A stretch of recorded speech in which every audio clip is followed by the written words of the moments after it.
Ito sa mga ano dyan, shoutout sa mga matataba at Huwag mong subukan. Masisira ang buhay. malaki ang tiyan.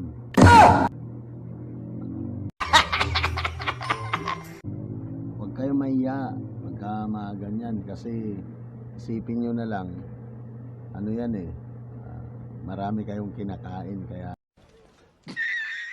malaki yung tiyan nyo.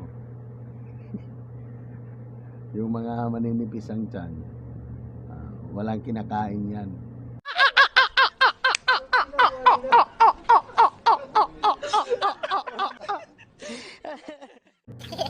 Dapat maging proud pa kayo. Ang mahiya, yung lalayitin ka, sabihin mo sa kanya, ikaw kasi wala kang kinakain kaya maliit yung tiyan mo.